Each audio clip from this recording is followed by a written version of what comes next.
salue dans le nom précieux de notre Seigneur Jésus déjà. Et que le Saint-Esprit nous donne des réponses claires et précises à ces questions.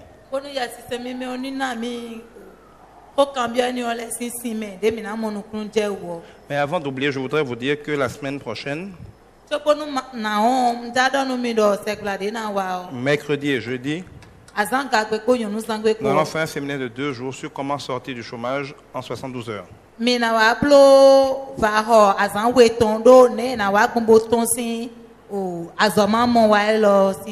un séminaire qu'on a fait plusieurs fois déjà. Et tous ceux qui l'ont pratiqué ont eu ce qu'il fallait. Parce qu'à moins d'être paresseux, il n'est pas possible d'être chômeur, surtout en tant que chrétien. Donc, nous allons voir la semaine prochaine, mercredi et jeudi, 19h à 21h. Comment sortir, ce n'est pas une affaire de mois, de semaines, immédiatement du chômage.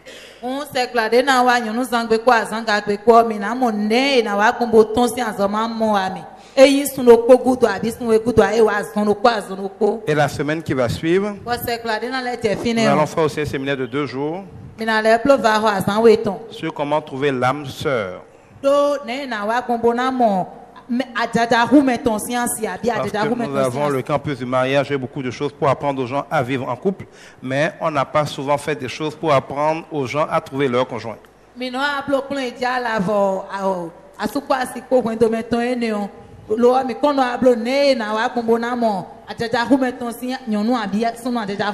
Donc ça va être le séminaire de la semaine prochaine, mercredi et jeudi aussi 2 jours. Je voudrais vous rappeler que tout cela est bon pour vous qui êtes déjà chrétiens. Mais que ce sont aussi des moments pour attirer vos frères, vos soeurs, vos amis qui ne connaissent pas le Seigneur encore à l'église.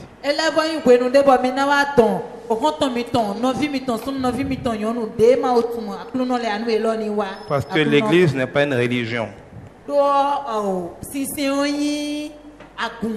Nous sommes une famille puisqu'on nous appelle des frères et des sœurs. Donc une famille qui doit pouvoir régler les problèmes de tous les membres de la famille.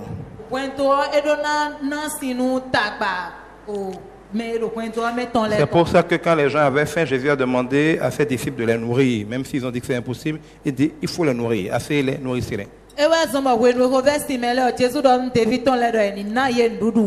Si les gens veulent du vin, Jésus leur en donne. Si les gens veulent du vin, Jésus leur en donne. S'ils sont malades, il les guérit. S'ils meurent, il les réveille. Donc l'église doit s'occuper totalement des enfants de Dieu.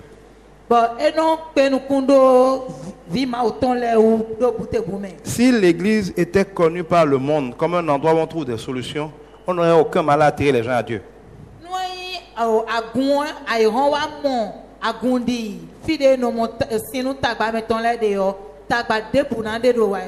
C'est parce que l'église parle de Dieu sans jamais rien faire au nom de Dieu dans la vie des gens que l'église a du mal à s'imposer.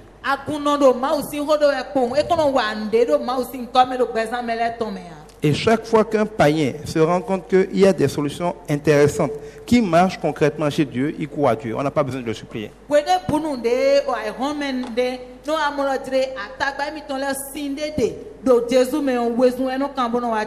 Et donc vous avez, quand surtout vous êtes un peu paresseux, vous êtes trop timide pour évangéliser, des séminaires comme ça sont une occasion sur laquelle vous devez bondir pour inviter un maximum de personnes. Vous allez facilement avoir des gens qui à travers vous vont donner leur vie à Jésus comme ça.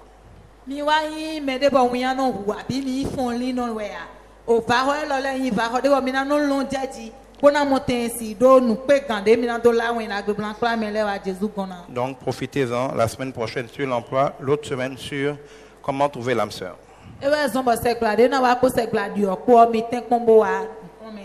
Et je vous rappelle que tout ce mois, nous le consacrons dans les enseignements, surtout les dimanches et consorts, à l'obéissance à la parole de Dieu.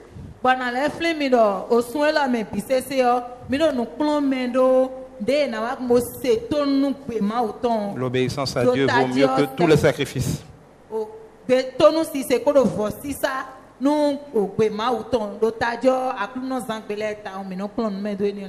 Donc, nous allons travailler ce thème-là dans tous les sens parce que pour pouvoir vivre ce que Dieu nous promet, il faut être dans l'alliance. Et la seule manière d'être dans l'alliance, c'est de faire notre part du contrat.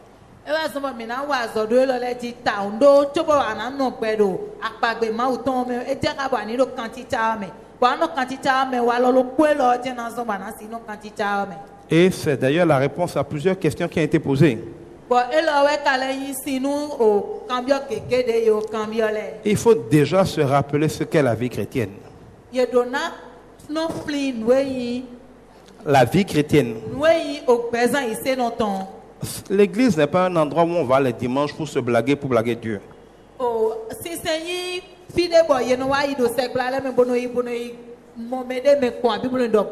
C'est pas un endroit où on va parler de Dieu parce qu'on n'a rien d'autre à faire. C'est pas une religion. Mon christianisme à moi n'est pas une affaire de religion. Jésus n'était pas un religieux. La preuve, Jésus a été tué par les religieux. C'est les prêtres qui ont tué Jésus. C'est les religieux qui ont tué Jésus. Donc, si Jésus était un religieux, ce n'est pas les souverains sacrificateurs, ce n'est pas les religieux qui l'auraient tué. Et c'est pour ça que jusqu'à aujourd'hui, les plus grands ennemis de l'évangile sont les gens qui prétendent servir Dieu.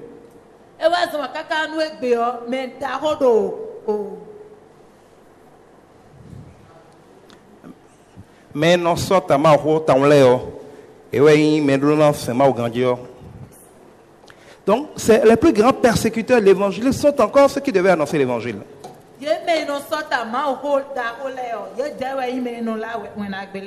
Et donc, il y a des gens sincères dedans. Mais il y a aussi beaucoup de comédiens dedans. La vie chrétienne est une culture, ce n'est pas une religion.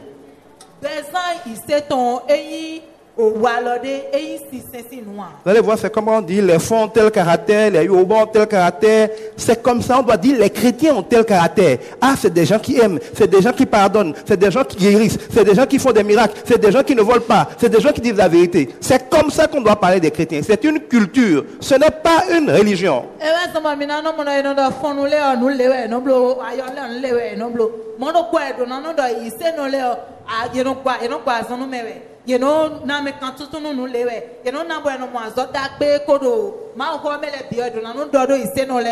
Nous devons avoir une manière de penser, une manière de parler, une manière d'agir qui reflète qui Dieu est.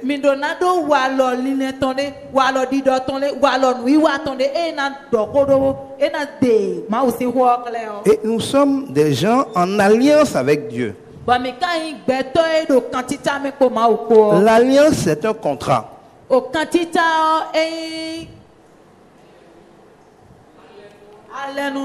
Donc, un contrat, c'est toujours entre deux personnes.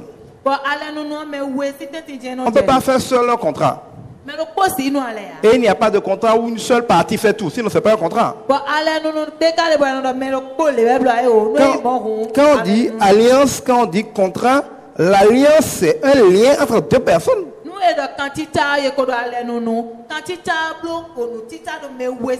C'est deux personnes qui choisissent librement de se lier.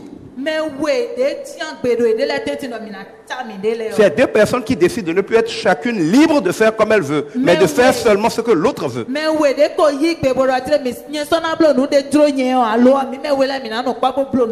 C'est deux personnes qui décident de s'appartenir l'un à l'autre. C'est pour ça que Christ nous dit dans l'évangile que la relation entre Christ et son église est de la même nature que la relation entre un homme et une femme dans un mariage.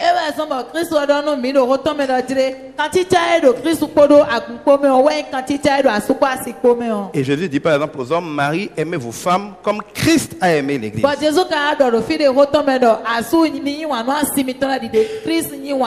Dans une alliance, dans un contrat, chacun a ses devoirs. Et chacun a ses droits. Droit. Tes devoirs, c'est ce que toi tu dois faire pour l'autre dans votre alliance. Et tes droits, c'est ce que l'autre va faire pour toi dans votre alliance. Si chacun de vous fait ce qu'il est obligé de faire pour l'autre, l'autre recevra ce qu'il doit recevoir et c'est ça qui crée droit et devoir.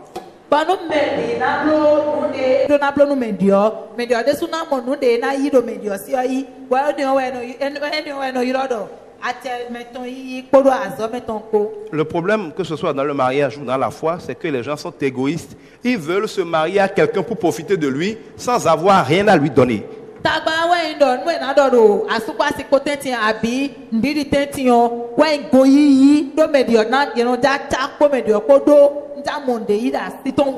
La Bible nous dit dans 1 Corinthiens 13 que l'amour ne cherche pas son intérêt, il veut faire le bien à l'autre. C'est quelque chose qui n'existe pas aujourd'hui.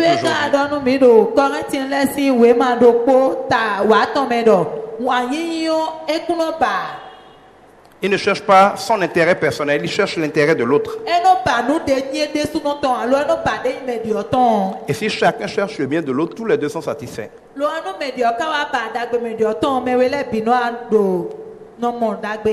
Aujourd'hui, les gens se marient non pas parce qu'ils veulent rendre leur femme heureuse, mais parce qu'elle est belle et qu'ils seront fiers de dire c'est la belle femme là qui est ma femme.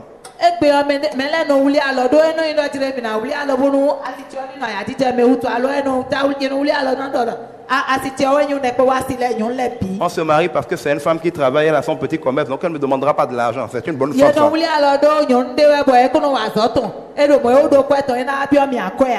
Je se marie parce que c'est une fille de bonne famille. Si j'ai des problèmes sans parents de l'argent, ils vont nous aider.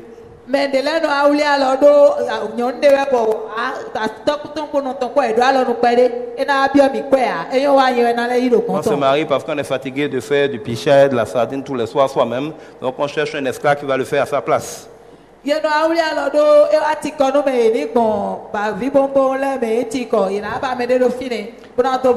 se marie parce que la maman commence à dire je vieillis, tu n'as pas d'enfant. Donc on cherche le premier venu pour avoir un enfant. Tant pis pour la fille, la personne après.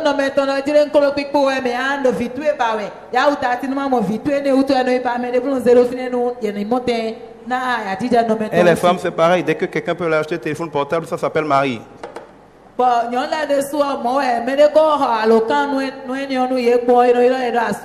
Dès qu'un menteur vient dire je t'aime, je suis prêt à tout pour toi, je vais t'épouser. Bon, je n'aime plus ma femme, mais j'avais quand même avec elle. Elle le suit bêtement.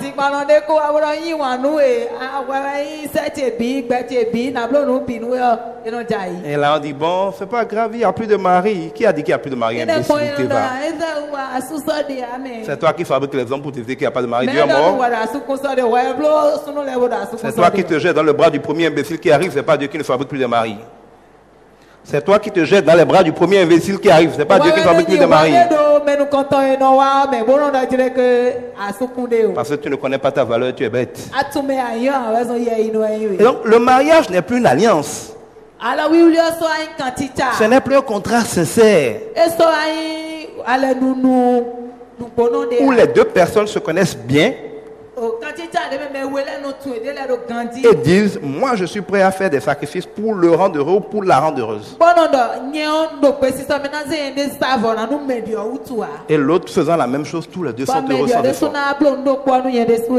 Et de la même manière que c'est gâté au niveau de l'amour, c'est ça qui fait que nous avons du mal à avoir une vraie vie de foi avec Dieu.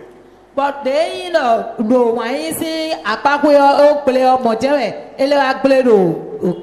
que même dans la relation avec Dieu, c'est ce que notre frère disait, toute la question veut dire, il attire quelqu'un à l'église comme un prostitué qui vient juste chercher des intérêts chez Dieu.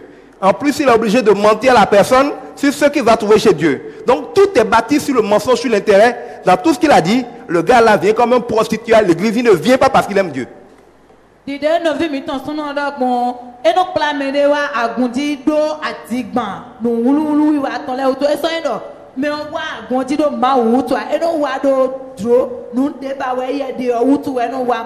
Quand on a faim, on vient à l'église. Quand on cherche une femme, on vient à l'église. Quand on cherche un enfant, on vient à l'église. On ne vient pas à l'église parce qu'on aime le Dieu de l'église. On vient à l'église parce qu'on veut régler un problème. Quand il va finir de régler mon problème, je pourrai aller vaquer à d'autres occupations. De la même manière que les femmes prennent les hommes pour des cons, ils veulent prendre Dieu pour des les cons. Nous aussi, on veut prendre Dieu pour un con.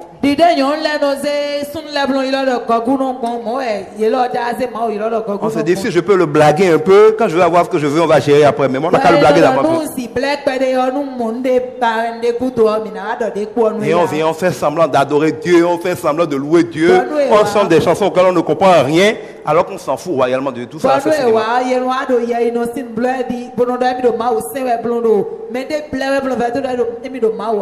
n'est pas en esprit, ce n'est pas en vérité, c'est de l'hypocrisie. Tout ce qu'on fait, on le fait en étant en train de calculer qu'est-ce qui va sortir de ça. Je connais des gens qui ne sont plus sérieusement, qui ont dit, bon, j'ai payé ma dîme la semaine dernière, mais toutes mes affaires n'ont pas marché cette semaine. Pourquoi? Comme si Dieu était un prostitué, tu le payes et puis en même temps il te sert.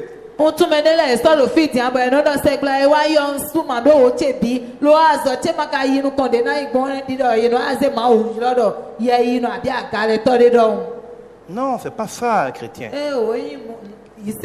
Mais malheureusement, la majorité des chrétiens ont cette conception de prostituée là de la foi.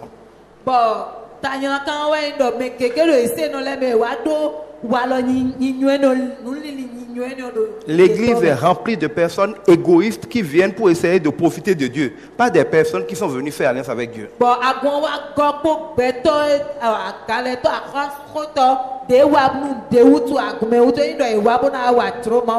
Le problème, c'est que Dieu sait tout. Il lit dans le cœur.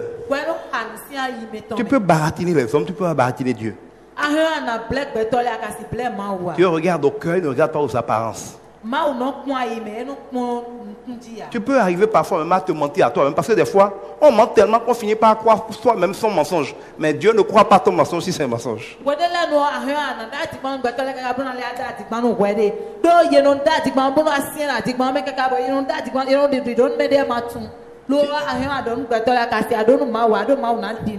Tu vois quelqu'un qui gagne 50 000 francs, il doit donc payer 5 000 francs de dîme. Tu vois quelqu'un qui gagne 50 000 francs par exemple. Il doit donc payer 5 000 francs de dîme. Il se fait le mensonge parce qu'il ne veut pas payer les 5 000 francs. Que bon, le montant là est trop petit. Quand ça va être beaucoup, quand il va gagner des millions, il va payer de plus grosses dîmes à Dieu. Que ça là c'est trop petit à donner à Dieu. Donc quand je vais gagner 1 million, je vais donner 100 000 francs de dîmes à Dieu. Il se fait ce mensonge et le pire c'est qu'il finit par croire ce mensonge dans lui-même.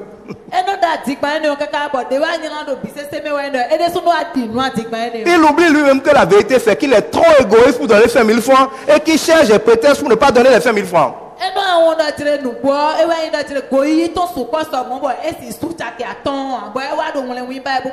Il fait tellement mentir qu'il croit sincèrement que quand il sera millionnaire, ça va être facile pour lui de donner 100 000 francs.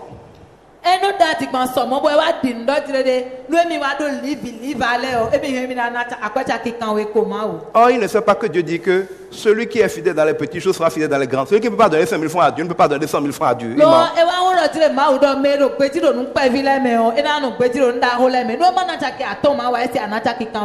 C'est la même manière, les gens se moquent. Je n'évangélise pas parce que je n'ai pas le temps. Quand mes affaires vont marcher, quand je serai riche, je vais investir, je vais prendre mon temps pour évangéliser.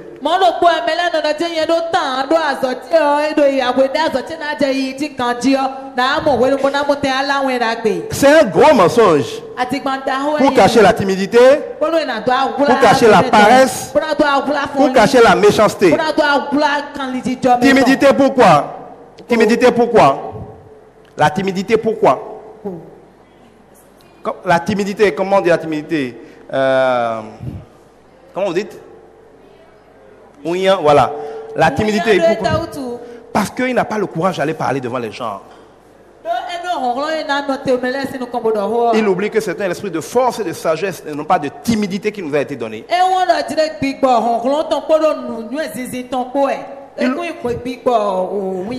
Il ne sait pas que s'il ouvre la bouche, Dieu met lui-même sa parole dans sa bouche. Et que c'est à l'œuvre qu'on connaît l'artisan. Quand il va se mettre au travail, Dieu va bénir l'œuvre de ses mains.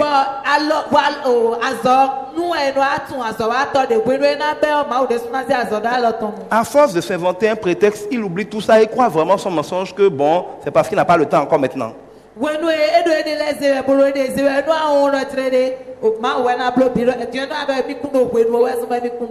Mais il a le temps pour aller aux enterrements, pour aller au baptême, pour aller voir ses copines et pour aller dormir.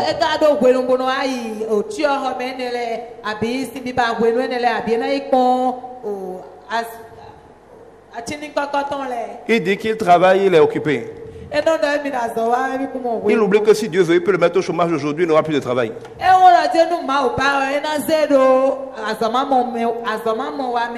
Dans tous les cas, la preuve que c'est le mensonge, c'est que les chômeurs aussi disent qu'ils n'ont pas le temps d'évangéliser. Alors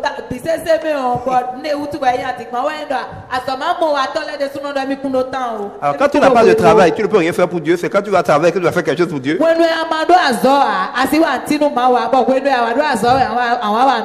voyez, on se fait tous ces mensonges-là et on finit par croire ces mensonges.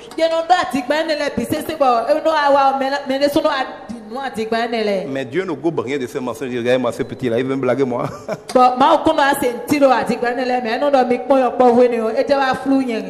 Dans une alliance, chacun se donne à l'autre sans compter. Il se donne sincèrement, ne souhaitant que faire le bonheur de l'autre et laissant l'autre s'occuper de notre bonheur. Si vous avez affaire à un homme, une femme, on peut encore faire le débat sur est-ce que la personne est digne de confiance. Et vous devez avoir affaire à une autre personne, on peut encore se demander si la personne est digne de confiance.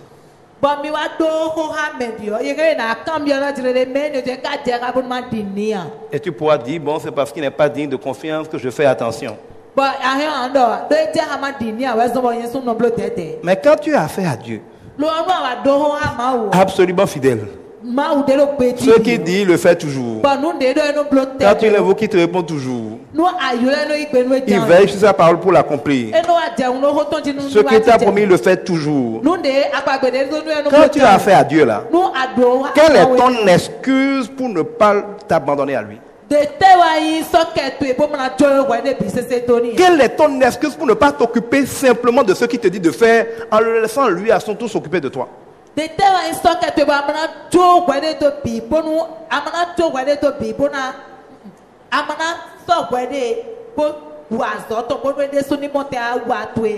la question fondamentale. Quand on parle d'obéissance et consort, vous faites comme c'est une affaire de loi. Non, ce n'est pas une affaire de loi ou de papier.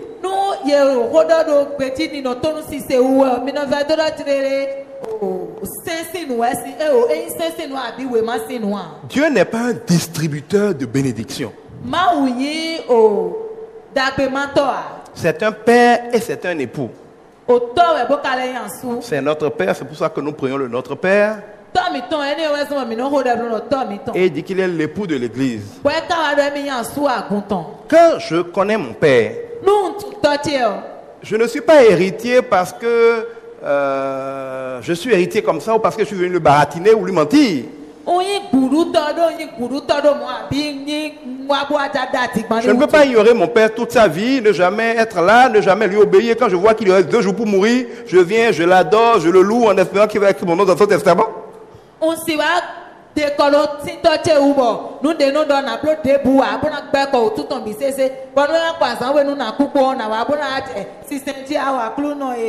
Chaque fois qu'il m'appelle, je n'ai jamais son temps. Quand il me confie quelque chose, je n'ai jamais son temps. Il dit de passer à gauche, je passe à droite. Je suis tous les jours un sujet de soucis pour lui. Il me dit qu'un de ses enfants est malade, allez lui donner un médicament de sa part. Je dis que je n'ai pas le temps. Un de mes enfants a faim, va lui donner à manger de ma part. Je n'ai pas le temps. Tu dis ça à ton père toute sa vie. Et quand tu vois qu'à la veille de sa mort, il est riche, tu viens, tu penses qu'il y a une adoration, une louange, une prière pour le convaincre de te bénir. On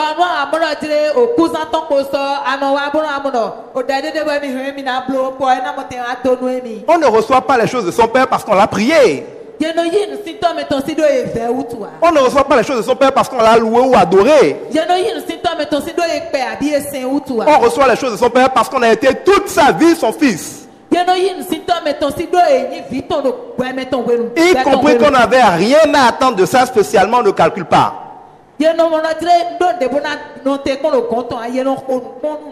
Un enfant ne fait pas des calculs pour dire je dois obéir à mon papa pour avoir ça. Il obéit à son père parce que c'est la seule chose qu'un enfant est censé faire. Et pendant que l'enfant obéit à son père pourvoit à tous ses besoins.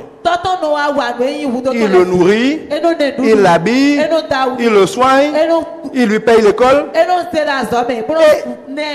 Le père est même souvent en avance sur lui en termes de régler les problèmes qui vont se passer dans sa vie. Tu n'as pas besoin de jeûner pour que ton père te bénisse. Il te suffit d'être son fils et de lui obéir. Mais c'est pareil avec Dieu. Vous venez dire notre Père. Vous ne dites même pas bonjour au Père quand vous réveillez. Vous ne dites pas bonne nuit en vous couchant. Il est tout le temps avec vous, faites comme si personne n'était avec vous. Vous vous foutez toute votre vie de lui. Et une fois par semaine, vous venez le blaguer, vous croyez que ça suffit pour qu'il vous bénisse. Mais vous prenez Dieu pour un garou comme vous. Qui vous a dit que prier changeait Dieu? Qui vous a dit que prier changeait Dieu? Prier ne change pas Dieu. C'est pas vos prières qu'il faut que Dieu vous bénisse. Dieu a déjà tout accompli. Il vous a béni de toutes les bénédictions des lieux célestes. Il vous dit maintenant de lui obéir. L'obéissance c'est quoi? C'est petit. J'ai déjà tout fait pour toi. J'ai préparé un grand avenir pour toi. Mais pour ça, il faut que tu ailles à l'école pour avoir des diplômes. J'ai plein d'amis milliardaires. J'ai déjà créé des sociétés de milliards pour toi à gérer. Mais si tu ne sais pas lire et écrire, si tu ne sais pas calculer, tu ne peux pas les diriger. On va te voler. On va t'expulser. Tes employés vont te malmener. Donc si tu veux jouir de ce que j'ai créé pour toi, pardon, va à l'école et au moins le bac. Tu dis, moi je n'irai pas à l'école. Je vais te supplier seulement pour avoir cette société-là à gérer. Même si tu la remets, tu vas être comme le fils prodige, tu vas la dilapider, tu ne vas rien à faire. Il dit, ne cours pas avec les filles de quartier en quartier. La plus belle fille du pays, en plus d'une bonne famille, je l'ai déjà dotée pour toi. Attends juste l'argent, on va te la donner.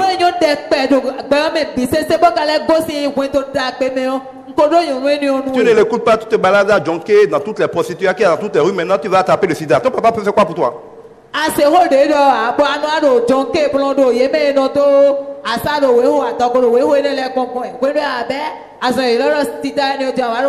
Ton papa peut faire quoi pour toi à ce moment-là?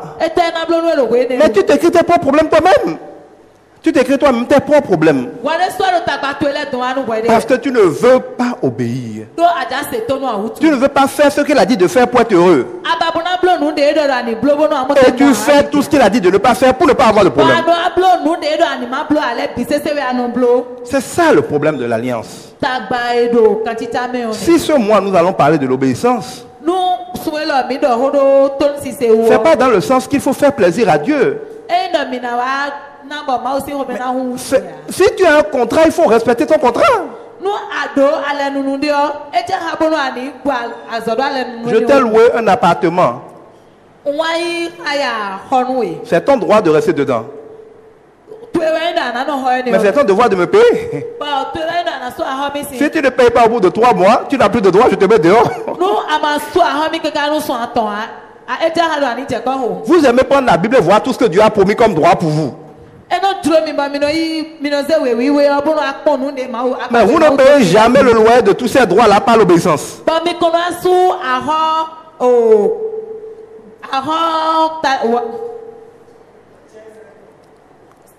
Il n'y a pas de problème. Ne t'inquiète pas, ça va aller. Calme-toi, ça va aller.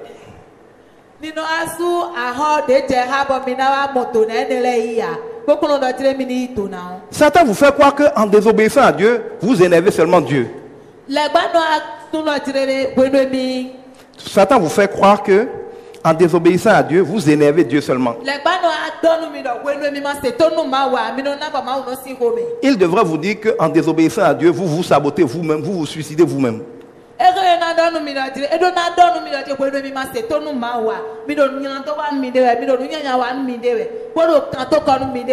Si je suis marié à quelqu'un, elle s'appelle Madame Guidibi. Ça veut dire que tout ce que j'ai lui appartient. Mais ça veut dire qu'elle-même m'appartient. Je ne peux pas l'appeler, elle va refuser. Je ne peux pas dire que j'ai fait, elle va dire qu'elle est fatiguée. Donc, elle m'appartient. C'est parce qu'elle m'appartient et qu'elle fait tout ce que je veux que tout ce que j'ai lui appartient. Et c'est parce que je lui appartiens et que je fais tout ce qu'elle veut que tout ce qui est à elle est à moi. Mais vous voulez vous marier avec Dieu sans lui obéir du tout. Vous faites comme vous voulez.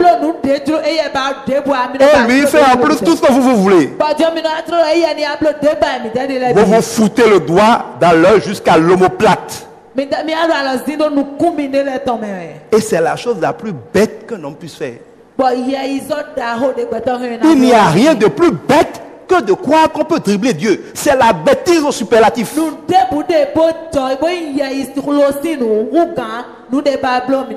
vous ne me comprenez pas. Le gars est partout. Le gars, il est partout.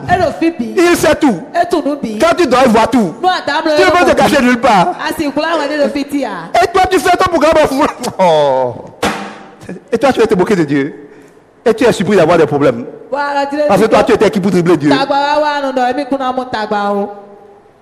Et vous demandez pourquoi j'ai des problèmes.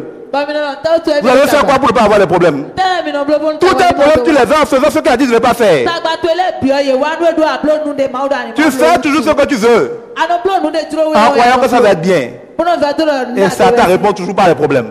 Toutes les fois que tu as fait ce que Dieu a dit, ça s'est bien passé pour toi. Mais tu as choisi de faire comme tu veux. Donc tu auras les problèmes que Satan veut.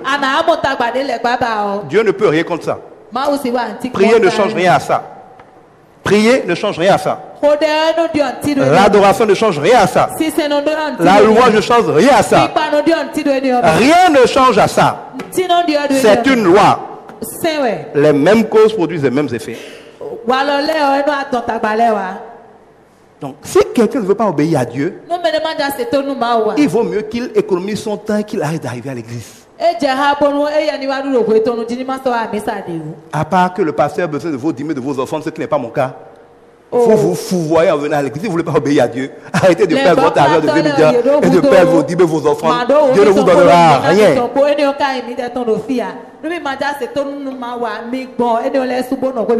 Restez dans votre maison, dormez. C'est pas la peine de vous blaguer en croyant que parce que vous avez pris les médias pour arriver m'écouter 1 heure de temps, 2 heures de temps, Dieu va vous bénir. Qui moi je suis? La parole de Dieu vous est enseignée pour vous aider à obéir. Elle-même, elle n'est pas un miracle. La Bible nous dit, vous avez des oreilles pour entendre, vous n'entendez pas. Des yeux pour voir, vous ne voyez pas. Un cœur pour comprendre, vous ne comprenez pas. De peur de comprendre pour pouvoir obéir. Sachant que si vous obéissez, Dieu va vous bénir. C'est ça le plan de Satan. Vous empêchez d'obéir pour vous empêcher d'être béni. Et on l'a vu avec Balak et Balaam. Quand ils ont voulu massacrer les Juifs, il a suffi de leur demander de désobéir à Dieu.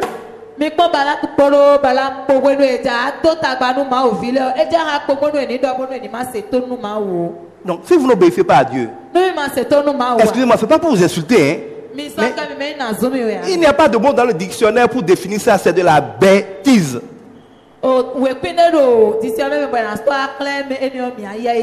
Ça, c'est même pas pour mes gaou, c'est Djanta, ça là.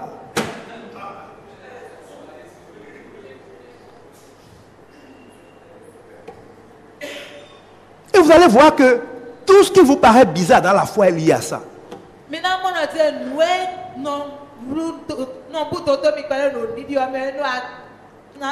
En fait, les gens se demandent aujourd'hui comment sans obéir à Dieu on peut être béni. Toutes vos questions reviennent à ça. Il n'y a aucune réponse. l'obéissance à Dieu vaut mieux que tous les sacrifices, vaut mieux que la dîme, vaut mieux que les offrandes, vaut mieux que les prémices, vaut mieux que l'adoration, vaut mieux que la louange. Ça vaut plus que tout. Tu ne veux pas obéir à Dieu, il faut rester dans ta maison. Tu n'as rien à foutre ici.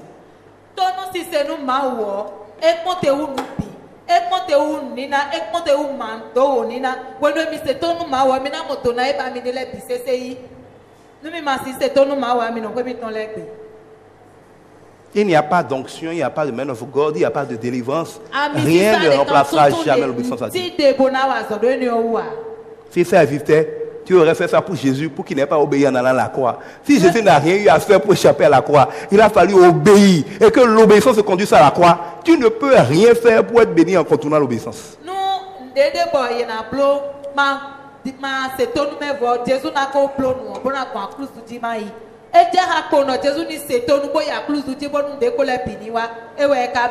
Donc je termine dessus et ça explique beaucoup de choses après, les questions vont être plus faciles. Arrêtez de faire comme si vous obéissez à Dieu pour le plaisir de Dieu.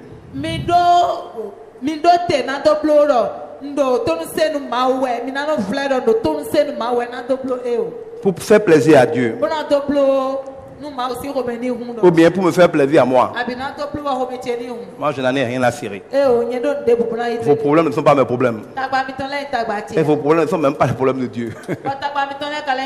Quand vous désobéissez à Dieu, vous êtes comme un enfant. Quand on dit de ne pas mettre de la main dans l'huile où il y a la viande qui est en train de frire, s'il met la main dedans, c'est lui qui se brûle la main.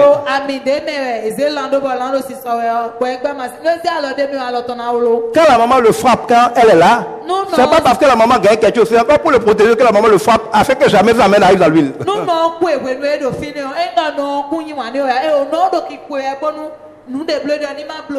Mais si quand sa maman n'est pas là, elle dit maintenant je vais prendre la viande, il met la main dans l'huile, c'est sa main qui est foutue à jamais. C'est pas le problème de sa maman.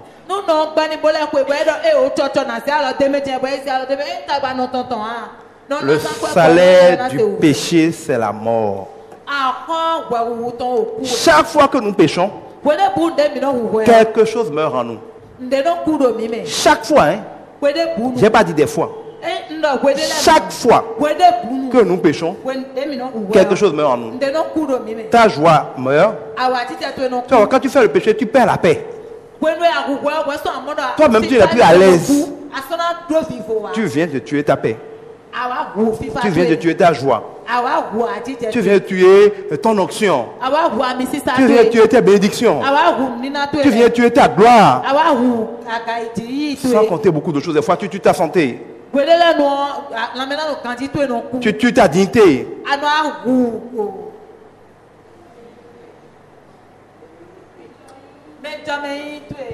Et donc, avec tout ça, chaque péché, c'est un coup de poignard que tu te donnes à toi-même. Donc, si ça plaît à quelqu'un de continuer de pécher, tant pis pour lui, tant mieux pour Satan. La question, on va y aller. Et donc, si je prends déjà peut-être un temps qui prend les questions, la question de notre frère qui est à l'arrière. Ce type dont il parle est mal évangélisé. On l'a attiré comme on attire un gaou chez des prostituées en lui disant viens, Dieu va te bénir. Dieu n'appelle pas les gens pour les bénir.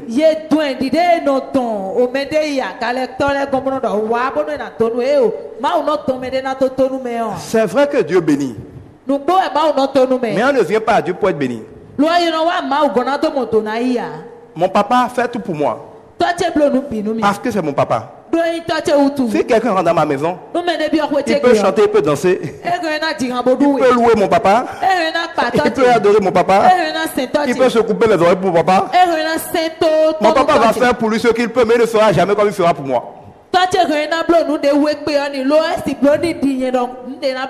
qu'il fait pour moi, c'est pas parce que j'ai fait quelque chose, c'est parce que c'est mon papa, il va dire, tiens ouais. Donc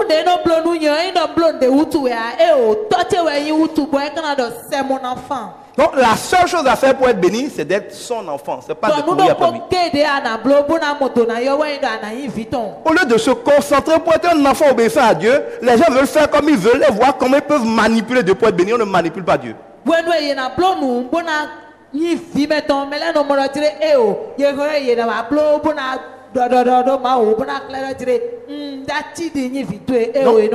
Dieu nous a créés pour être heureux, c'est vrai. Il veut qu'on soit en bonne santé, qu'on soit prospère à tous égards et qu'on ait de l'onction. Satan est venu, il a piégé l'homme et l'homme s'est mis sous l'autorité de Satan au lieu de se mettre sous l'autorité de Dieu. Non, c'est Satan qui a commencé à manifester dans la vie de l'homme ce que lui il a à savoir, la maladie, la mort, les soucis et consorts.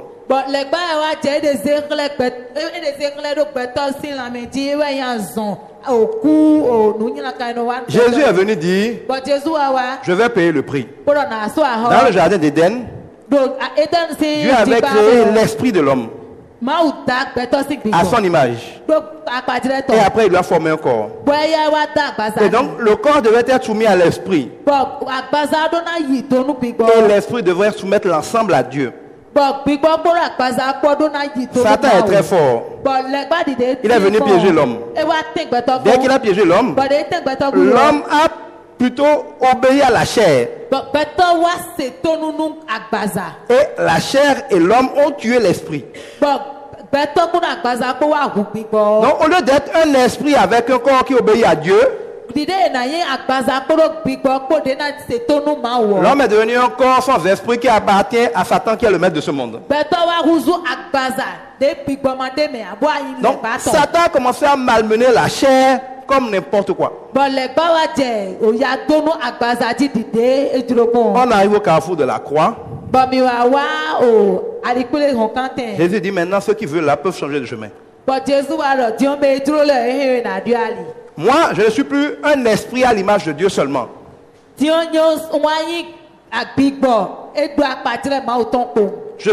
ne suis plus seulement ça. Je suis l'esprit de Dieu même. Donc, moi, je ne suis pas un esprit faible que la chair peut dominer. Moi, je suis l'esprit de Dieu lui-même. Auquel, à travers Marie, Dieu a donné effectivement un corps. Si chez le premier Adam, c'est le corps qui a tué l'esprit et on souffre, avec moi, Jésus, c'est l'esprit qui va tuer le corps et on ne souffrira plus. Donc, Jésus est venu pour dire la chair qui a tué l'esprit là, l'esprit est venu prendre sa revanche. Toi, le corps là, suis-moi. Je vais t'entraîner de gré ou de force jusqu'à la croix. À la croix, je vais te maudire. À la croix, je vais te déchiqueter. L'esprit de Jésus a apporté la chair pour que l'esprit lui règle son compte à la croix. Donc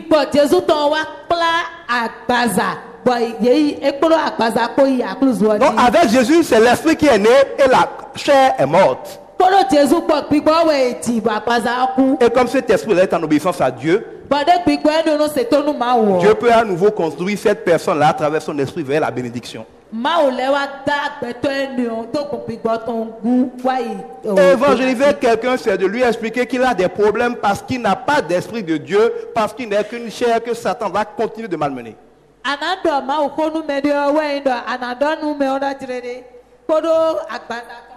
Il ne peut aller nulle part. Il est soumis à Satan. Il est sous l'autorité de Satan. Tous les hiboux peuvent le manger. Toutes les sorcières peuvent le manger. Il n'est rien, on peut faire de lui ce qu'on veut sur la terre. La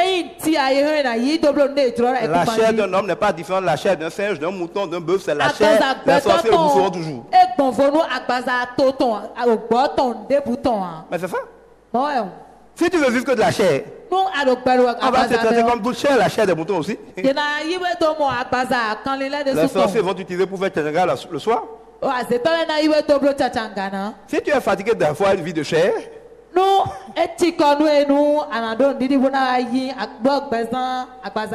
tu dois crucifier ta chair à la croix. Et que ce ne soit plus ta chair qui vive, mais l'esprit de Christ qui vive en toi.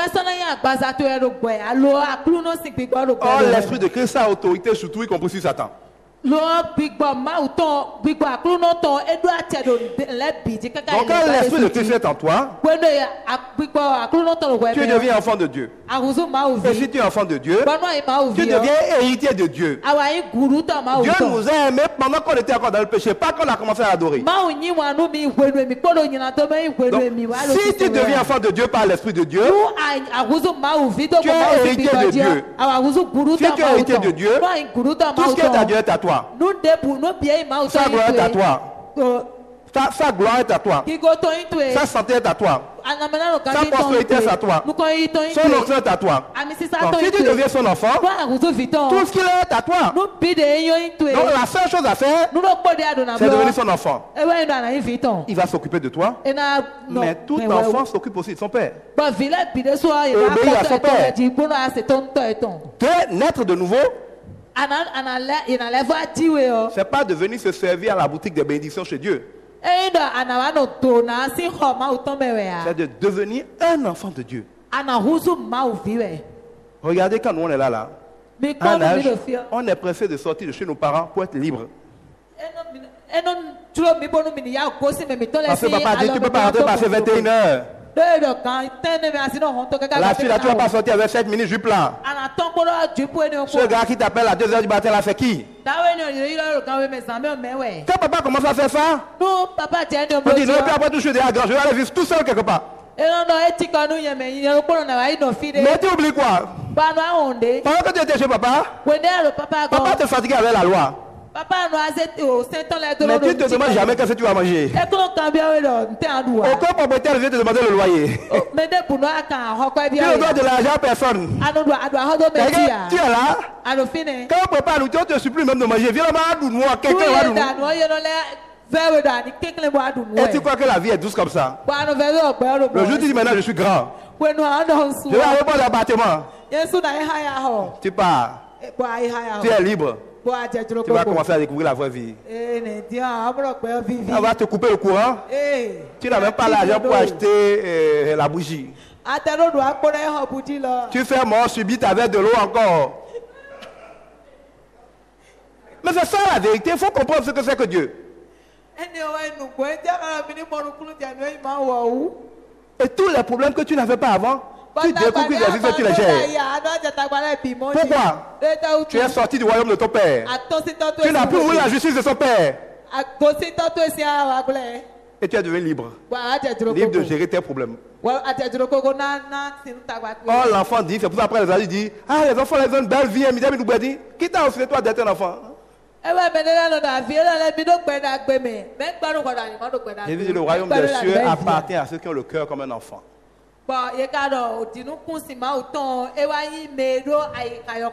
Ceux qui sont prêts à s'humilier chez leur père pour ne manquer de rien. Alors que les autres sont des rebelles. Ils ne veulent pas subir la loi de Dieu. Ils ne veulent pas rester dans le royaume de Dieu.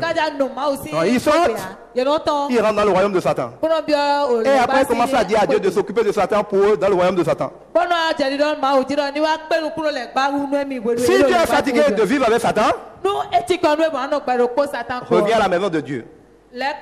C'est ça l'évangélisation. Mais la belle évangélisation que vous faites là, vous donnez aux gens l'impression qu'ils peuvent rester dans le royaume de Satan et venir se servir de temps en temps, mais ils sont chez Dieu. Il va trouver ça par où? C'est Dieu qui est venu t'aimer.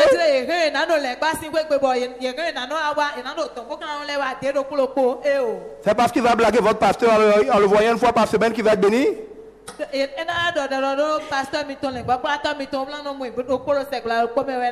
blague le pasteur, vous blague peut-être vous-même, vous aussi vous le blaguez, mais ne blague pas Dieu.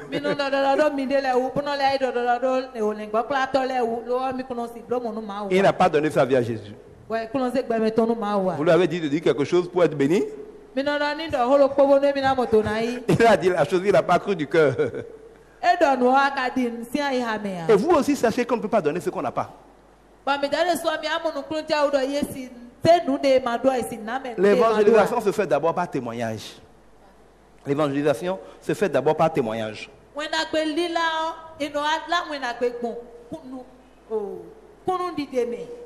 Si Dieu n'a rien fait pour toi, tu n'es même pas sérieux d'aller dire à quelqu'un de venir à Dieu.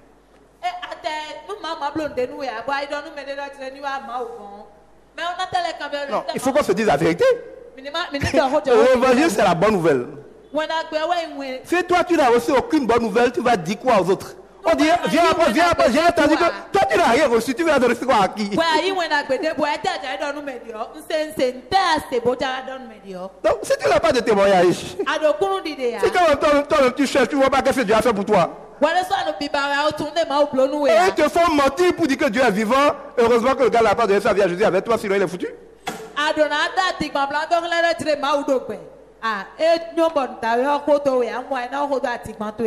La vérité, c'est que Dieu fait beaucoup de choses pour toi. Mais vous cherchez Dieu seulement dans le matériel.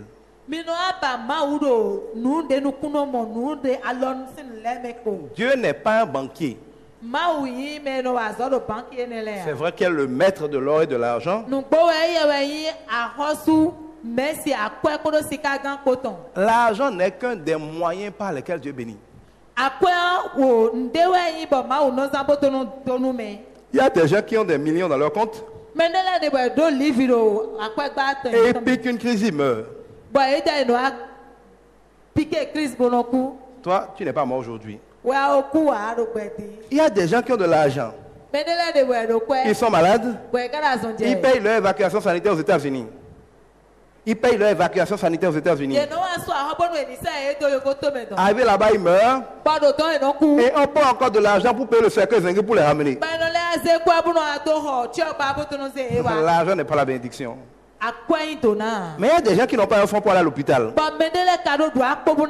Dieu permet que ce serviteur de Dieu dit, au nom de Jésus, que tu es guéri, se lève, il marche. Il n'a pas besoin d'évacuation.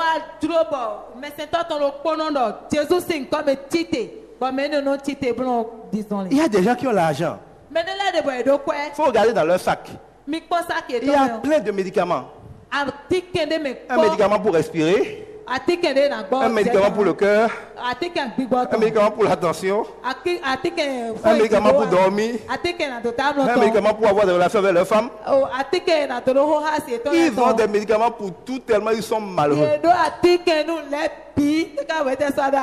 Toi, tu fais tout ça sans aucun médicament. Ils ont 10 maisons. Mais ils n'arrivent pas à fermer les yeux dans un seul lit.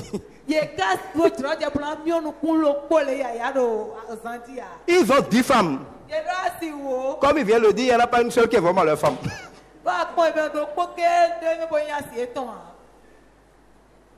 Mais c'est parce que vous êtes aveugle que vous ne voyez pas ce que Dieu fait pour vous.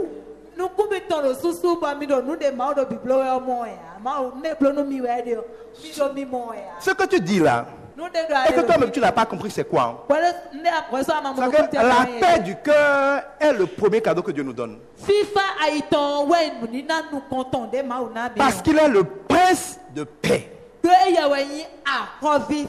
Le jour où tu donnes sincèrement ta vie à Jésus,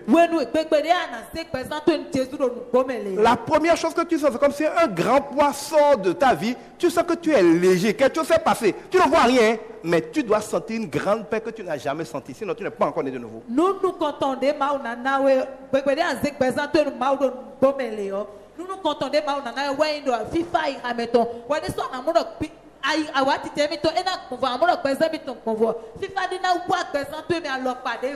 Cette paix-là, c'est la première chose que Dieu donne quand on vient avec. Et la Bible nous dit que cette chose-là, cette paix, elle est prémisse. C'est-à-dire, c'est l'échantillon de toute la gloire qui va suivre.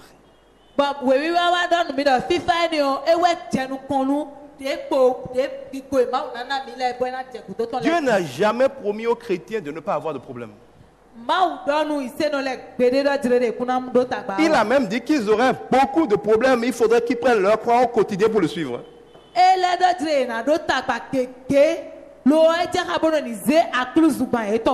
leur a dit qu'ils seront persécutés. Mais qu'est-ce que Dieu a promis? Il a promis, mais ne vous inquiétez pas, j'ai vaincu le monde. Il dit, mais après avoir souffert un peu de temps, vous aurez une grande gloire.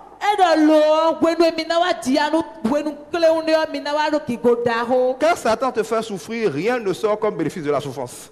À part la mort.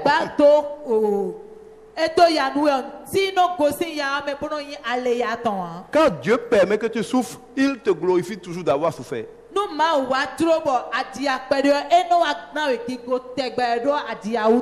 Donc Dieu a dit, vous aurez des tribulations. Mais je suis avec vous tous les jours, je vous donne la paix même dans les tribulations. Il dit, vous marcherez dans le feu. Donc, le feu, c'est quand même pas un petit problème, hein, c'est un grand problème. Mais vous ne serez pas brûlés. Le niveau de feu auquel moi je suis soumis. Le niveau de feu auquel moi je suis soumis.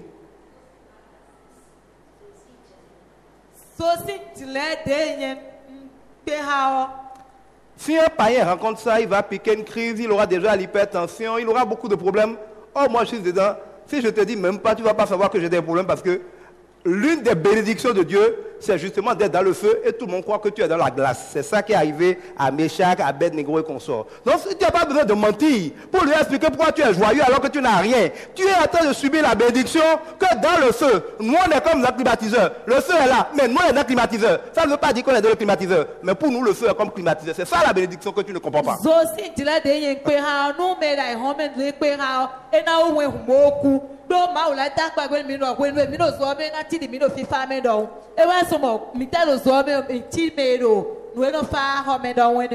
Quand il y a la tempête, le monde crie.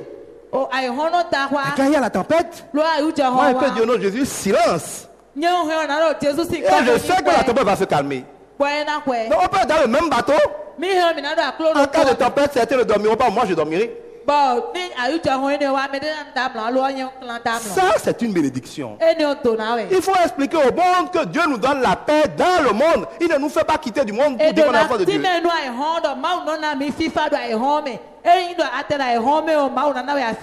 Dieu va nous bénir. Mais il y a un processus. Il y a un processus, il y a un chemin, il y a un cheminement. Vous pouvez demander à avoir copie des enseignements sur comment sortir du désert. Comment sortir d'Égypte, traverser son désert, entrer dans son Jéricho. Que je vais donner ici.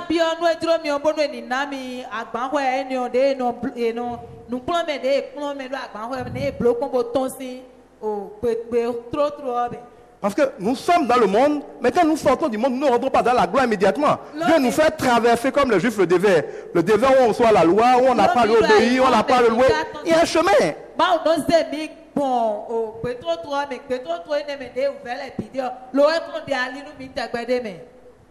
Il faut dire cette vérité-là aux païens.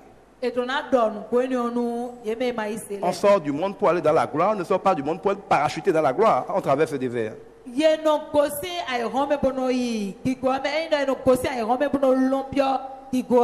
Mais dans toutes ces choses, Dieu est avec nous et nous sommes plus que vainqueurs. Donc, revoyez bien la compréhension vous-même de la parole de Dieu. Et ne mentez jamais au nom de Dieu. S'il faut mentir à quelqu'un pour qu'il arrive à Jésus, il vaut mieux le laisser dans le monde. Ça veut dire que ce n'est même pas la peine. Jésus ne vaut pas la peine. S'il faut mentir au nom de la vérité, pour que quelqu'un arrive à la vérité, non, ça ne vaut plus la peine. Prochaine question. Mais son problème qui pose est très pertinent. Je suis sûr qu'il y a beaucoup de gens dans ce cas-là. Je suis sûr qu'il y a beaucoup de gens dans ce cas-là. Il n'est pas du tout le seul. C'est une habitude des chrétiens que de mentir au monde pour les attirer. Et quand les gens arrivent, ils sont surpris quand ils découvrent la vérité. C'est comme si tu dis à une femme de tomber enceinte que non, c'est comme on se porte très très bien, il n'y a aucun problème jusqu'à 9 heures. Elle va devenir folle quand le travail va commencer. Il n'y a aucun problème, on ne sent rien. Quand ça va commencer, elle va devenir folle. Pas à cause de cette souffrance, mais parce que tu l'as fait espérer le contraire.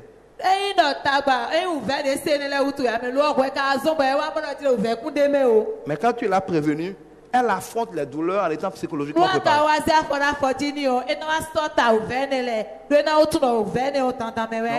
Si Jésus qui est la vérité nous prévient des difficultés et vous camouflez les difficultés pour attirer les gens, Vous voulez réinventer l'évangile. Ce n'est pas notre rôle.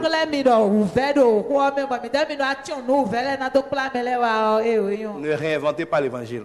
Sinon, vous allez avoir des faux chrétiens prostitués qui n'aiment pas Dieu et qui veulent blaguer Dieu.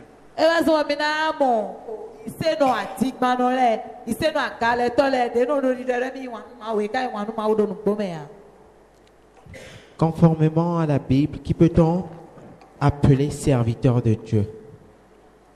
Conformément à la Bible, qui on peut appeler serviteur de Dieu? Ces deux expressions assez claires. Serviteur de Dieu, c'est toute personne qui sert Dieu.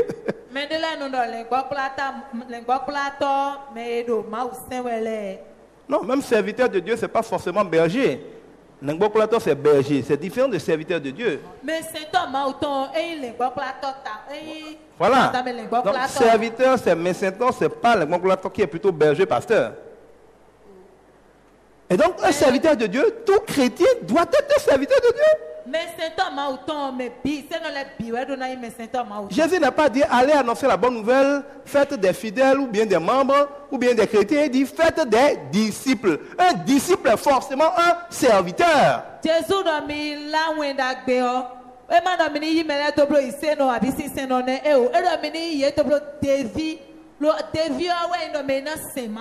Donc, normalement, l'expression serviteur de Dieu n'a rien comme titre honorifique. C'est comme si tu es esclave et tu te vends d'être esclave. Serviteur, ça veut dire boy, ça veut dire domestique. Non,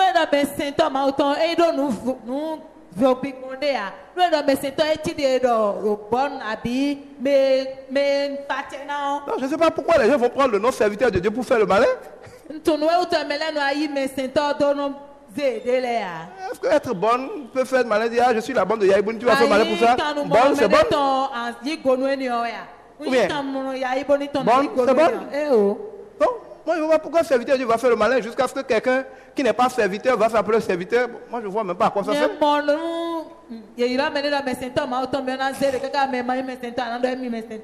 Évidemment, le problème c'est qu'au lieu d'être, les gens veulent paraître.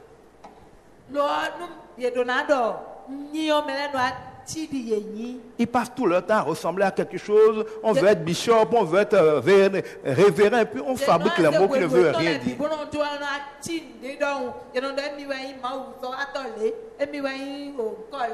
Nous sommes poussés et nous retournerons poussés. Quelle est l'importance de donner un nom de la poussière?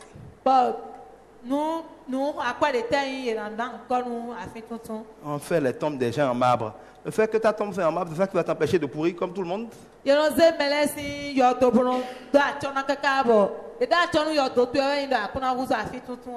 Donc c'est de l'orgueil. Et ça ne mène nulle part. Donc, ne cherchez pas à savoir qui est serviteur de Dieu. Sachez que tout vrai chrétien est forcément un serviteur de Dieu. Prochaine question. Clarification conceptuelle du verset « Crois au Seigneur Jésus et toi et ta famille, vous serez sauvés ». D'accord. On y va?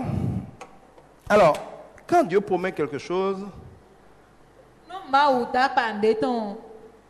il ne dit pas que ça va tomber dans votre bouche comme si on te mettait du lait dans la bouche comme un bébé.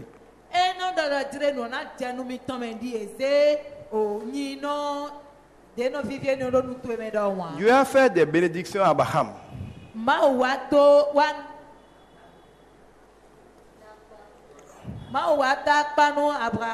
Mais il y a certaines de ces bénédictions qui ne sont accomplies qu'en Jésus, donc des siècles après Abraham. Donc tout n'est pas automatique. Fatigué. Tout n'est pas automatique. Quand je prends le cas de croire au Seigneur Jésus et tu seras sauvé, toi et ta famille.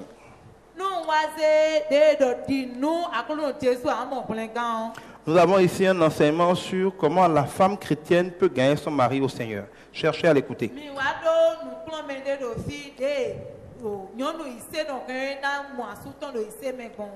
Si quelqu'un croit vraiment en Dieu, ça veut dire qu'il a la foi en Dieu. Or, la foi, est une ferme assurance de ce qu'on espère.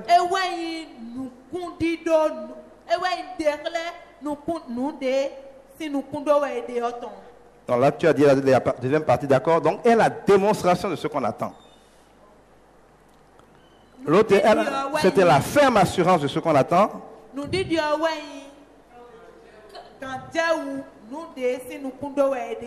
Et la démonstration de ce qu'on attend.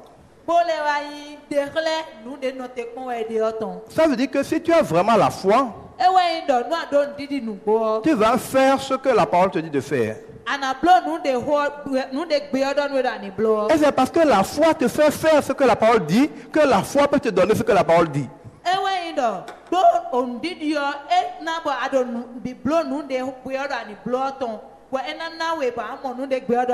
Écoutez bien cela. La seule manière pour la foi de te donner ce qu'elle dit, c'est de te faire faire ce qu'elle dit.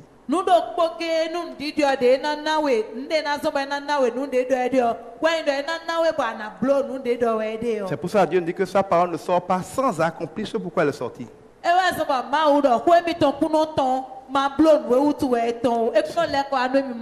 Si tu ne crois pas à la parole, tu ne sauras pas ce qu'elle dit. Et si tu ne sais pas ce qu'elle dit, elle ne te donnera pas ce qu'elle dit. Mais si tu crois vraiment, tu sauras ce qu'elle dit. Et si tu fais ce qu'elle dit, tu auras ce qu'elle dit. On est d'accord? Je continue. Dieu dit que si tu es sauvé, ta famille sera sauvée. Mais comment?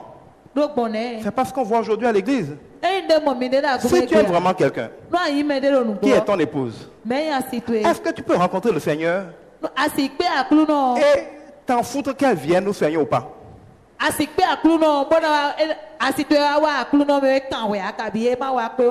Il y a des gens, c'est même pas qu'ils ont essayé. Bon, leur femme va à telle mosquée ou bien à tel lieu de culte. Eux, ils sont évangéliques. Bon, c'est pas grave.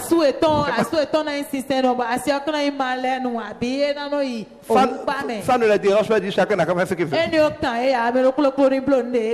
S'ils croyaient vraiment en Dieu et qu'ils savaient ce qu'ils ne sont pas en Dieu, et qu'il aime vraiment sa femme ou son mari, il ne pourrait pas dormir une nuit sans se soucier de ce qu'elle vient au Seigneur.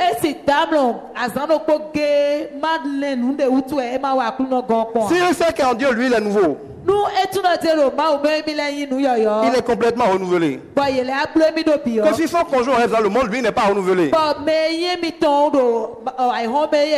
ils ne pourront plus se comprendre. L'un va paraître fou pour l'autre parce que la sagesse de Dieu est folie pour celui qui ne connaît pas Dieu. Donc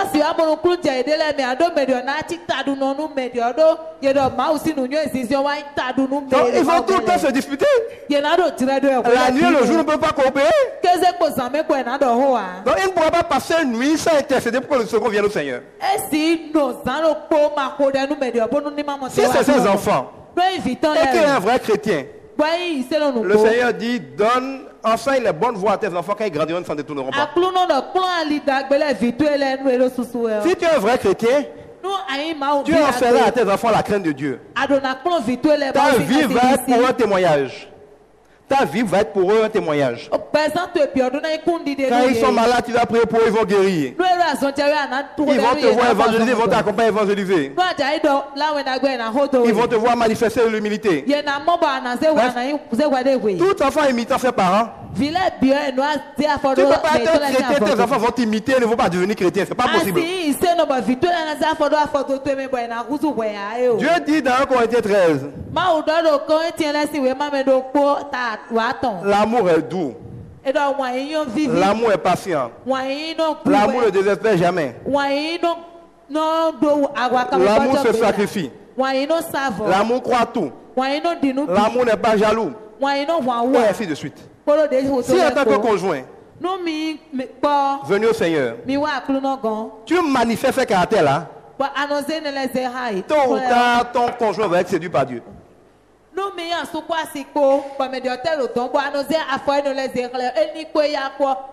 il va voir les fruits du Saint-Esprit dans ta vie, l'amour,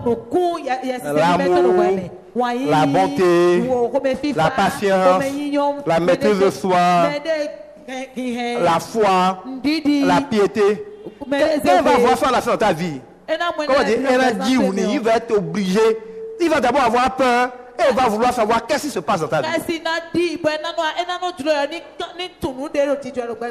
as vraiment la foi, tu as reçu le pouvoir de lier des choses qui sont liées. Donc si tu prends autorité et tu lis les géants qui tiennent sa vie, et tu prends autorité, tu lis les géants qui tiennent sa vie.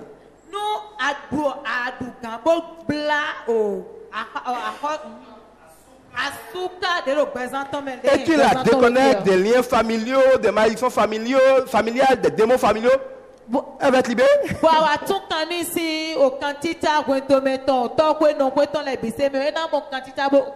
Tu as le pouvoir de prophétiser. A la possibilité d'appeler à l'existence des choses qui ne sont pas comme si elles étaient.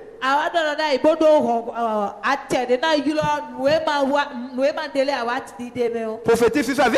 Hey, tu as le pouvoir de dire à la montagne de bouger, elle va bouger. Mais dire à sa montagne d'incrédulité de bouger. Tu as le pouvoir d'intercéder, de te tenir à la brèche. Dieu dit, ceux auxquels vous pardonnerez leurs péchés, ils leur seront pardonnés. Tu as le pouvoir de prier pour que ce péché lui soit pardonné. L'Esprit du Seigneur est sur toi. Tu es baptisé du Saint-Esprit. Et tu pries en langue. Mais qu'est-ce que le Saint-Esprit ne peut pas faire? Mais prie en langue.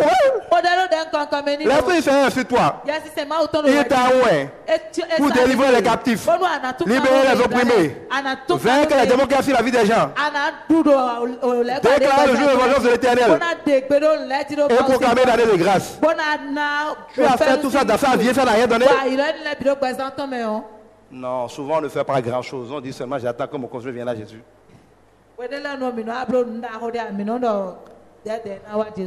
Il n'est pas possible que quelqu'un qui est vraiment chrétien pratique tout ce que la foi lui donne comme possibilité et son conjoint ne va pas arriver au Seigneur. Ça peut prendre parfois un peu de temps, mais il n'y a rien à faire, ça arrive avant que tu ne meurs. C'est impossible. Ça arrivera toujours avant que tu ne meurs. À moins que toi-même tu n'aies pas de foi. Parce qu'il y a des gens qui viennent à l'église, mais qui n'ont pas la foi, qui ne croient pas à tout cela. Donc c'est parce que toi-même tu ne crois pas. La Bible ne dit pas que si tu vas à l'église, non, la Bible ne dit pas que si tu vas à l'église, toi et ta famille vous serez sauvés. Il a dit si tu crois. Et si tu crois, tu vas démontrer que tu crois. Et si tu demandes que tu crois, si elle voit des malades dans sa famille que toi tu guéris, tu demandes à Dieu, donne-moi des révélations. Et tu reçois des paroles de sagesse, de connaissance pour les gens de sa famille. Non. Dieu a trop de choses pour gagner les gens. Donc, si quelqu'un croit vraiment et qu'il veut vraiment par amour sauver sa famille, il a une quantité d'armes de Dieu pour le faire. Mais souvent les gens ne veulent pas vraiment. Ou même ils ne croient pas vraiment. Sinon Dieu honore toujours sa parole. On continue. En tant que chrétien, oui. Est-ce qu'on peut pratiquer le planning familial, la planification familiale? Ok, alors est-ce qu'en tant que chrétien, on peut pratiquer la planification familiale? J'y vais. Donc, il y a différents types de planification familiale. Il y a différents types de planification familiale. Qui veut l'aider sur planification familiale?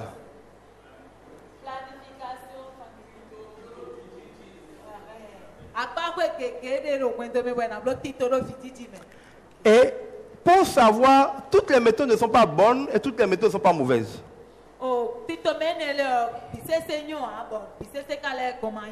Je pense que Dieu a donné à l'homme le libre arbitre. Dieu a donné à l'homme la liberté. Et partant de là, il lui a donné la responsabilité d'organiser sa vie pour qu'elle se passe bien. Tant qu'il ne viole pas la parole de Dieu.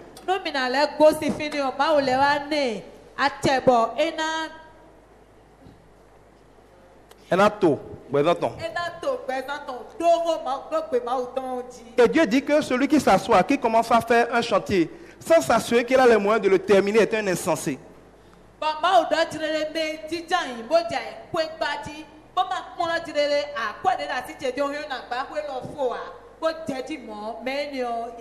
Donc celui qui fait comme des poules, qui a des poussins, et qui pond des enfants comme dans un poulailler, alors qu'il n'a pas les moyens de s'en occuper, est un insensé.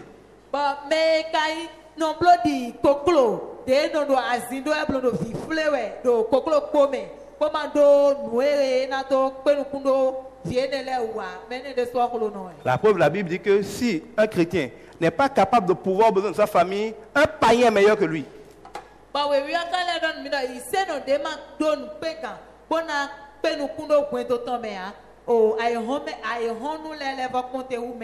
Donc, jusqu'à preuve du contraire, je ne vois rien dans la Bible qui interdise à l'homme d'organiser la taille qu'il veut que sa famille ait.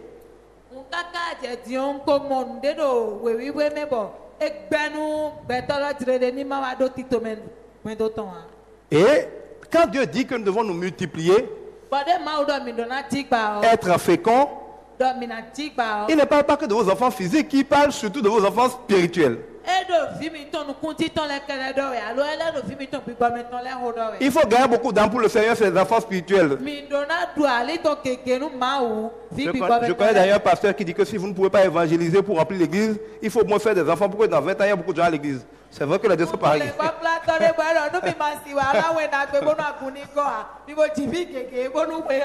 Bon, je pense qu'évangéliser est quand même un peu plus simple. Mais les techniques de, comment on appelle ça, de planning familial, il faut les comprendre.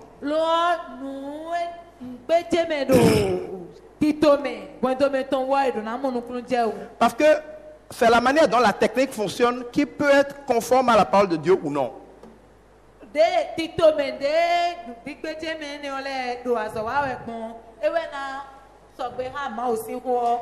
y a par exemple des choses comme par exemple les pilules du lendemain.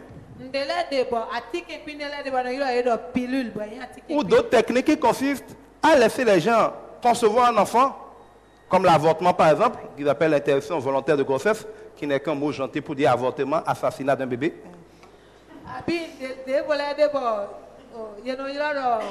On dit IVG, ça sonne bien tellement IVG. Ça veut dire assassinat volontaire d'un bébé. C'est pas joli comme on le dit.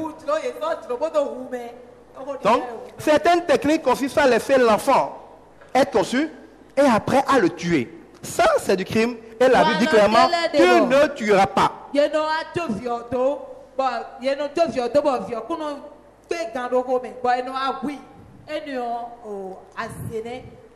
Or, il y a d'autres techniques qui empêchent que lors de la relation entre l'homme et la femme, il soit possible même qu'un enfant soit conçu.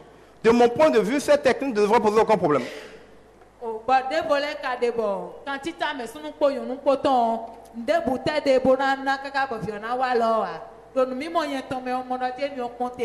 Mais même là, il y a des techniques qui sont naturelles et il y a des techniques qui sont chimiques. Quand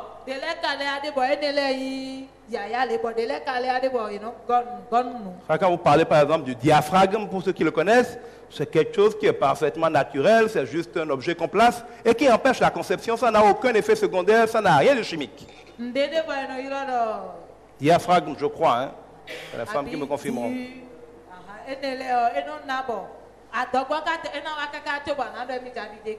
Or, ce n'est même pas un médicament qui va faire quelque chose, c'est juste une technique pour fermer l'entrée de l'endroit où il doit y avoir la fécondation.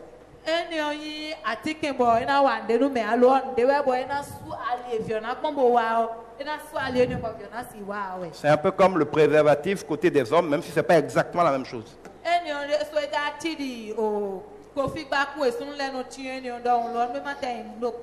Et il y a d'autres techniques qui consistent par des produits chimiques à tuer les ovules ou tuer les spermatozoïdes ou empêcher l'ovaire de fonctionner. Donc il y a des techniques qui consistent à attaquer le corps pour l'empêcher de pouvoir fabriquer des enfants. Ces techniques sont déjà un peu plus dangereuses parce que parfois elles créent des effets secondaires qu'on n'a pas prévu quand on les faisait. But the lady boy, any no be winning no some violence wow, any be winning any ole on your monotonic Nila Pede, look where the land were, and no ado big blessing while a big lady don't know. Where going on number Minamo Vitiapi, and no ado do better no contact. Par exemple, en France, il y a ce qu'ils appellent les pilules de troisième génération qui ont tué plein de personnes, alors que c'est des pilules que les gens achètent tous les jours. Et puis, on les a laissé prendre ça pendant des années avant de découvrir que beaucoup de femmes sont mortes à cause de ça. Donc, quand on commence à avaler n'importe quel produit chimique aussi, on sait ce que c'est censé faire, on ne sait pas tout ce que ça fait. De là d'abord, de pilules, mais quelqu'un beaucoup. Boy, quand tu me dis que nous tu vas nous amener nous mais que why. De là d'abord, nous nous des donc, en résumé, il faut aller voir les gens dont c'est le boulot. Il y a souvent des spécialistes en planning familial. Leur demander de vous présenter les différentes techniques possibles, de vous dire les avantages et les inconvénients de chacun, de bien vous expliquer comment chacun fonctionne, pour que vous vous assurez que ce que vous choisissez, vous comprenez bien tout ce qu'il y a derrière et que ça vous plaît.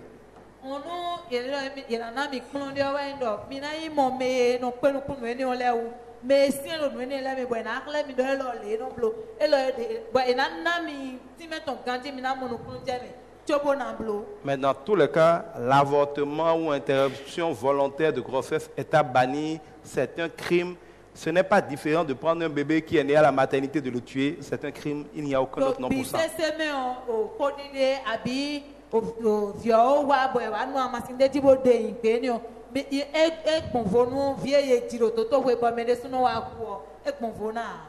Donc ça, ce n'est pas une technique de planning familial, c'est une technique d'assassinat.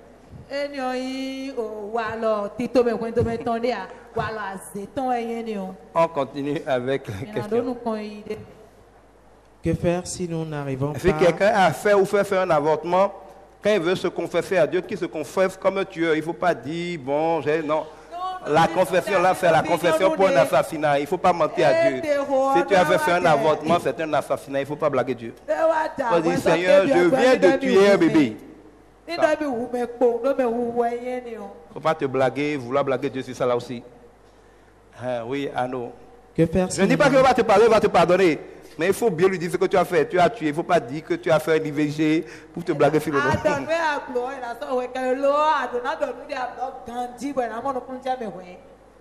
On continue. Que faire si nous n'arrivons pas à confier toute notre vie au Seigneur comme il le demande? Que faire quand on n'a pas confié toute sa vie au Seigneur comme il le veut? Le faire? Confier toute sa vie au Seigneur comme il le veut.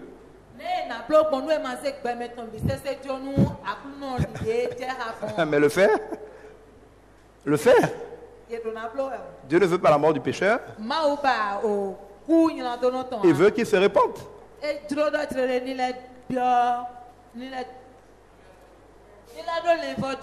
Amen. Oui. En fait, ce n'est pas la question. Ça dit, on se dit, on a déjà donné sa vie au Seigneur. Et on remet tous les domaines de sa vie au Seigneur. Mais quand les occasions se présentent, on a l'intention que, bon, on veut encore contrôler. On cherche à prendre encore le contrôle.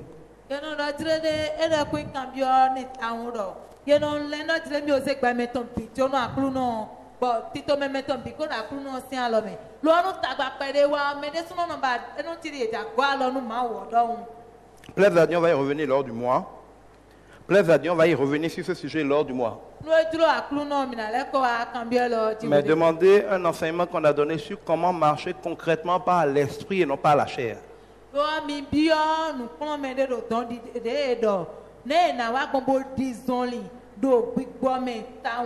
savez, mine de rien là, Dieu nous a déjà fait dire beaucoup de choses ici. Hein. Et comme c'est gratuit, n'hésitez pas, selon vos problèmes, à trouver des enregistrements, des choses passées, à les réécouter. Même moi qui donne les enseignements, il m'arrive de m'asseoir et de réécouter mes enseignements. Et je me dis, c'est moi qui ai dit tout ça, je réapprends moi-même en me réécoutant. Parce que je ne parle pas de manière préméditée, je parle sous l'onction qui me vient.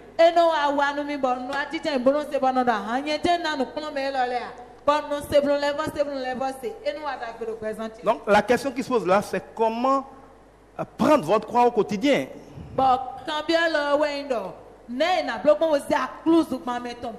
La tentation viendra tous les jours. o te kpɔn na wa wele binu. Jésus dit que Satan nous réclame pour nous cribler.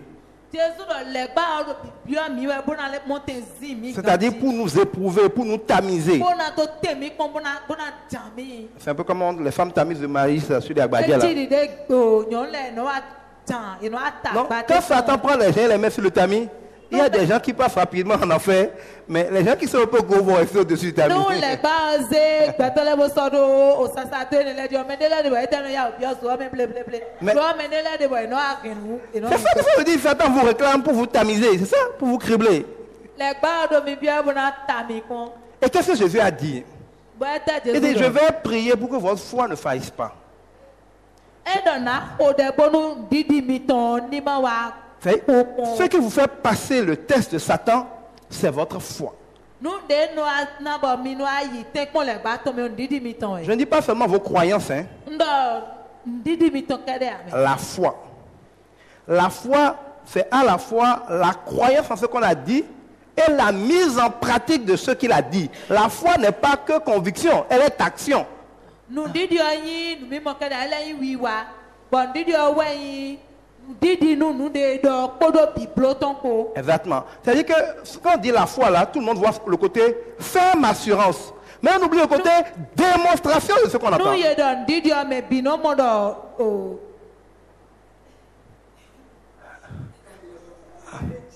Kaneti. Boy no o do dire didi hele. Voilà. Donc, dans la tentation, Lo te kon me. Jésus lui-même a été tenté. Jésus a été tenté So e te kon. dans le jardin de Gethsémane, Ye te kon lo jade. dans le désert après son baptême. Ye te kon lo. Au moins, on a fait 2 cas clairs de tentation. Ye te kon lo akpa we ne le. Mais la Bible dit malgré tout que Jésus n'a jamais péché. Ba we o do dire lo bisese me Jesu ka we kon. C'est-à-dire que la tentation n'est pas un péché. Ba te kon yin we hu sinu. Que Satan te dise de coucher avec la fille là et que cette pensée te vienne en esprit n'est pas un péché, c'est de la tentation. Nu le gba don we do wa imla e ha yon nu vie ne bo eni o kwa iteme o eyin we hu wa te kon. Encore lui t'envoie cette pensée de tentation, en même temps il te culpabilise d'avoir aussi la pensée. Oh toi tu n'es encore coupable de rien, c'est lui qui te tente. Lo anu ese le kon ni o wa nu we asoro kwa na le ado.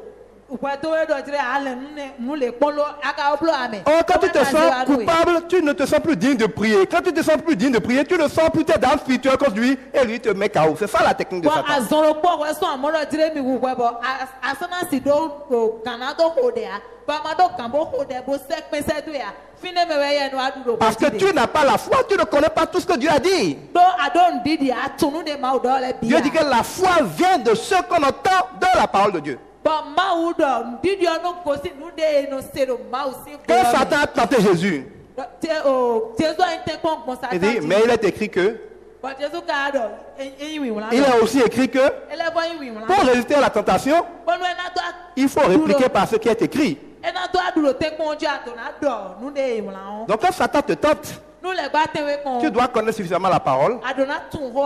et la croire vraie Bona diro yin nu ko. pour la lui répliquer. Bona mo tenze. Quand tu le répliques, Bona se quand tu lui as résisté, Ba adu de ti. lui il fuit l'un de toi. E na honwe. Toi, tu peux te rapprocher de Dieu. Ba wajan. Et comme avec Jésus, les anges viennent te bénir d'avoir résisté à la Ba tentation. wajan na wa yi ma o gon. Ba di de Jésus yin gon ina se. Mais si quelqu'un te tente, tu te sens coupable, tu oublies que tu es plus que vainqueur, que tu as déjà l'autorité sur le péché, que tu es mort au péché, que c'est l'Esprit de Christ qui vit en toi.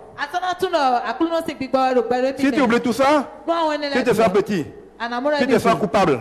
Tu te dis, comme j'ai pensé à ça, c'est que j'ai encore péché. Bon, c'est pas grave. Autant aller jusqu'au bout, puisque j'ai déjà péché. Tu vas au bout, tu te sens encore plus sale. Tu commences à fuir les enseignements. Parce que j'enseigne, le Saint-Esprit te poignarde. Tu commences à fuir l'église. Parce que tu te sens sale. Donc tu t'éloignes de Dieu. Quand tu t'éloignes de Dieu, on t'a dit c'est bon, maintenant je vais m'occuper de lui. Il va te finir. C'est comme ça Satan travaille. C'est un professionnel, il est très fort en technique.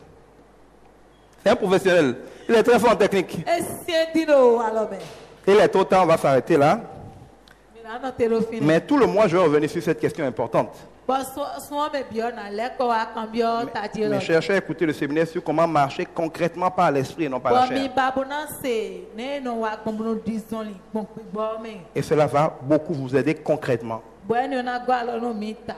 Et je crois que nous allons revenir sur ça parce que sur l'obéissance, c'est à ces choses-là que ça se joue. Mina le ko ani on di do tonu sisi ene on desuno wa so. Priez aussi pour moi pour que le Seigneur me conduise sur ce qu'il faut pour ce mois sur l'obéissance. Mi le ho de no mi no akunu ni wa kumi nu de ti we je bonu mi na do do hodo. Afin que le Seigneur nous guérisse tous et nous donne la capacité de de pouvoir lui obéir. ni gba so no mi me bi bona mi nu pipe. Parce que quand nous obéissons à Dieu, nous Donc, avons... mi Allez, to nu ma wo. le taux de bénédiction qu'on récupère vraiment est le taux d'obéissance qu'on a vraiment.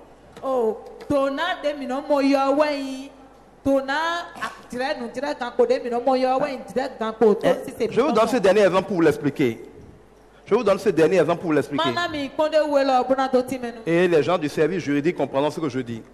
Bon, ye me no wa so service juridique le na mo no kunu je. C'est comme ça, on te dit, ton papa est mort, il a laissé 1000 terrains pour toi. E ti di e do no to to eku bo ajo aiku gba.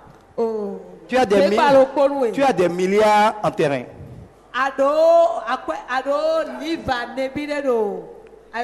Mais il y a même un testament qui écrit que tu es son fils unique, tous les biens sont pour toi. Mais comme ton papa n'était pas allé à l'école, les terrains n'ont pas encore de papier. La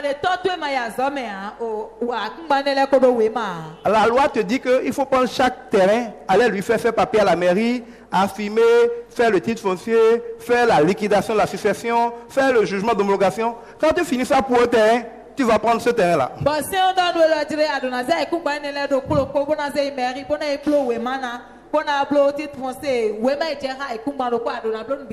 Si sur les 1000 terrains, tu ne fais ça que pour un terrain, tu vas manger seulement un terrain. Si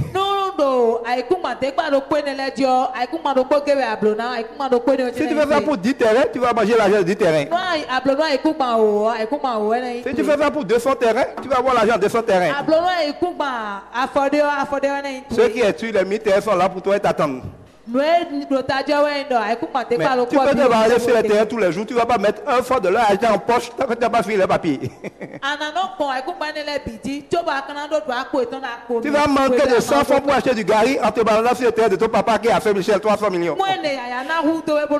Ça arrive à côté de nous, non? Si tu n'as pas l'argent pour aller faire les papiers, c'est foutu pour toi. Tu ne connais pas papier, les gens vont te blaguer, le peu que tu as, ils vont encore bouffer. Tu es sauf. Donc, que ton papa a tout accompli pour toi n'est que le début du commencement.